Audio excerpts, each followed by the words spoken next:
Okay, so let's do a shout out to the ladies over on the Facebook group, Coloring Books Keep It Clean. I am listening, I have heard, and I know you want some videos, so we're going to play catch up today. I'm going to do a few. Some of you have asked, what can we do with our books, our coloring books, and how do we make cards, and how about inserts for Bibles, and all these things. So, first of all, this is my go-to runner tape that I use with my scrapbooking. Very easy to use, very inexpensive. I get it at Michael's. I use a coupon. You're probably not going to see this again in this video, okay? It's Elmer's, and it comes in refills, so keep this outer part once you've used it.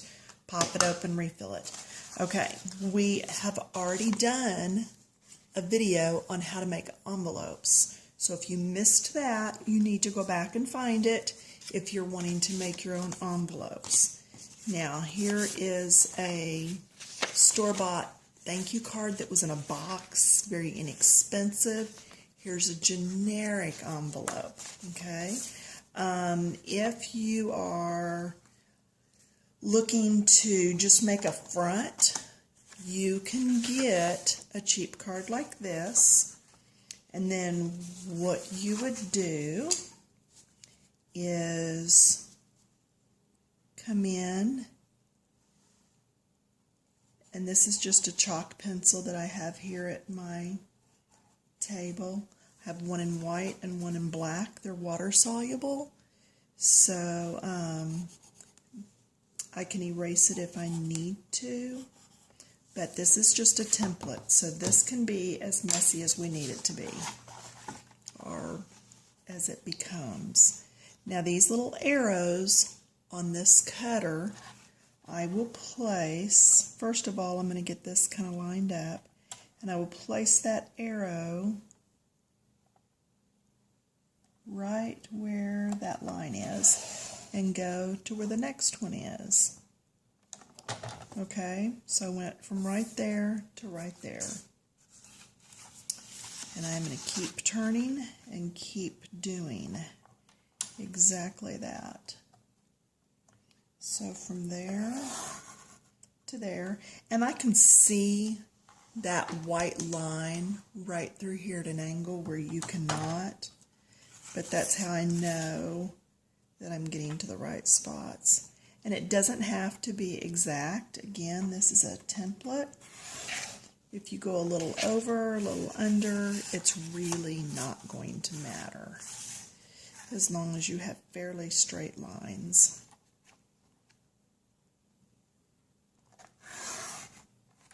All right, so then you pop that out, and where it didn't go all the way, that's fine. Just pop it out. Okay. All right, so now I have a template for that front. Now I can take any coloring book. This is Be Still. This is one that I purchased at, don't get me to lying, I got this one, I believe, at Mardell's with coupon. Okay, so do you see how that goes right over the front of that? I could center that. Again, mark my lines. I could take the white pencil, go around this entire thing, cut it out, use the tape runner, put it on the front of this, and I have a blank card ready to go. Okay? So that's how you do your cards that you want to reface. Okay? The other thing you can do is you can take white cardstock. This is what I call cardstock. It's a thicker paper. You can get it in packages when it's on sale at almost any craft store for $2. Don't pay over $2 for the whole package. There's no need to. It comes in all different colors. I generally get white a lot because I use it for base. And what you could do is take it, fold it, and then when you cut that out, which is this size, it would just glue on the front. cut it a little bit smaller so that you don't have the edges flipping off. Okay, so there's that method. Let's say I have this envelope and I want to make a card to fit. Well, again, you would measure and then cut something just a little smaller. So this just happens to work. And then you're going to need a page that's twice this big. So if that's the bottom, I know it's going to go about right here. Okay, so this paper is tall enough. This book is. So then what I would do, and it's a good book because the back is blank, I would go in here then and find something that's an all-over pattern, such as this, and I cover this so that somebody can't just copy that page. But then I would tear this out, and I could take this and cut it, fold it in half. This becomes the front of my card. This is the back. This blank part, this all became the inside. Write your card, your note, put it in the envelope, send it. You're good to go. All right? So that's how easy, very, very easy it is to make your own cards. Any book that's just got designs all over is good for that. The mandalas that a lot of people are coloring, that's good for it.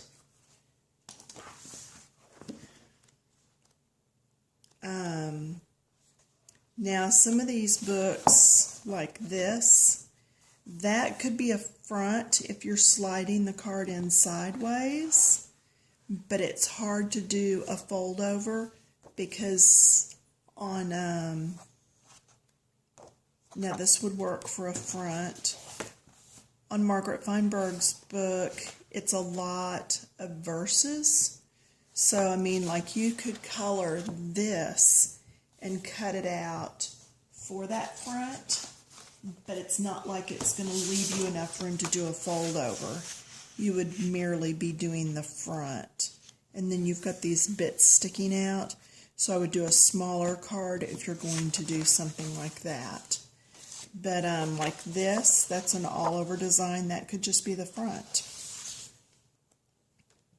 So it just depends on what you're looking for. Again, if you turn your card sideways, that would make a pretty front. So there are all kinds of things that you can use. If you did a smaller envelope, this could be front and back.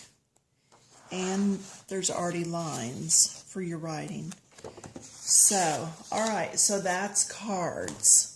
I will show you this. I bought this. This was one of my very first books I had bought. And I got it at the Christian bookstore. I believe it was from Lifeway, but I wouldn't swear to that. These cards on the back, somebody said, well, how do you use these? Yeah, good question. It appears to me that this should have been done on the front, this inside. But when you cut it out and fold it, it's going to be this is the back and this is the inside. So the only thing I know is maybe there's a little surprise on the back and that you're still going to use the inside of this to write on, in which case go back, watch that video, and make your own little envelopes for those to fit. Now when you get down to a certain size, these are going to be little gift card size tags, not in an envelope that you can mail. So check with your post office, see how small of an envelope that they will actually do. Because postage, a lot of times they won't send something when it gets down to a certain size. So I believe that was all. Okay, there's a few bookmarks in the back of this. There's 3, 6, and that's it. So there are 6 margins or bookmarks. Okay, so that takes care of that. So for your cards, any book, this is put out by Dover. Yeah. So any book that has one-way designs, you've just got to be careful on what the back is going to look like if you're making the entire card. Like I've already colored this one. If I made this the entire card, front, yeah, that would work. I fold that in half. This becomes front. Up, can't do it anyway because it's a two-sided page. So watch out for that. So in this case, I would come along, find out what I wanted for the front, cut it out, and then, like I said before, put it on the front. Just glue it down with your rolling tape on the front of another page and make your own card.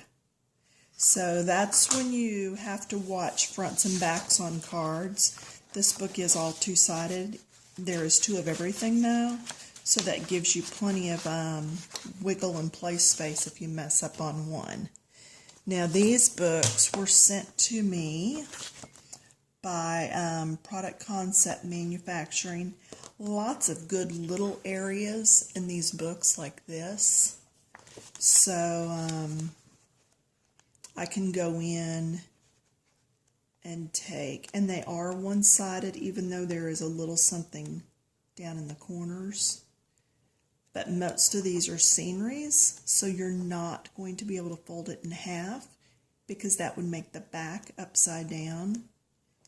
But again, you could take something and just put it for the front of the card. Look at that. That would be a nice card front.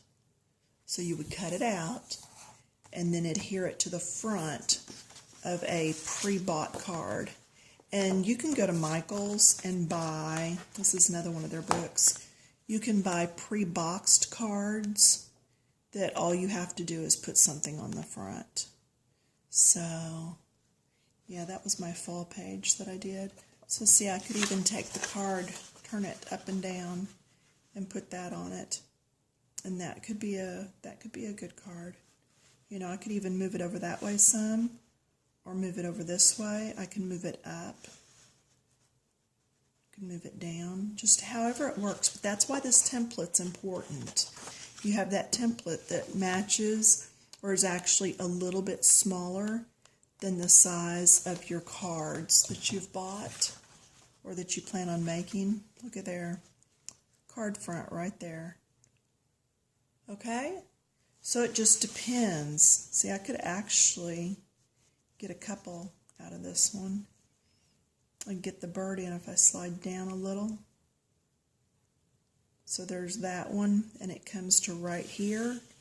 So if I do another one on the bottom, then it's going to be shorter, so I have to have a smaller card for it, and it would cut the bird off. So then you have to kind of maneuver and cut out maybe two different templates in different sizes and see what it is you really want to accomplish in there.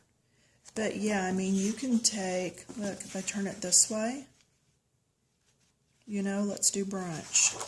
You know, a little card for somebody. So just play with your books. If you don't plan to make your own cards out of cardstock, then go ahead and cut out a couple of different size templates to match either the envelopes that you have or your card fronts that you've pre-bought, so that you know what you're laying down to look. Because even though this looks a lot smaller than this, that's what we cut out of there. So make your template, lay it on there, see what you want, and then cut it out and glue it with the rolling tape on front of the cards that you buy. All right? So, and these cards, you can get little cards that are just lightweight with envelopes, fairly inexpensive, or you can go to Michael's, Hobby Lobby, Joann's, like I said, and go to the scrapbooking section, and they have boxes of cards. There's a lot of different weights and a lot of different textures.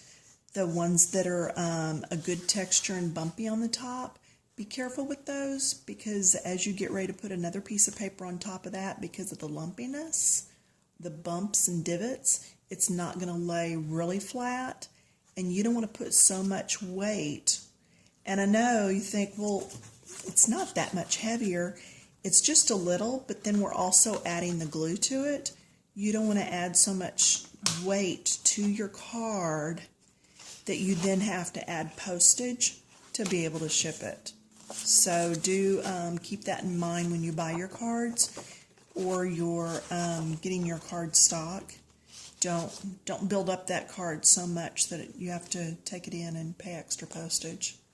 So, all right, that's it. Stay tuned. I will be doing margins next, how to figure those out for your Inspire or other journaling Bible, or you can use them for bookmarks. So let me upload this and then come back and watch for the next one.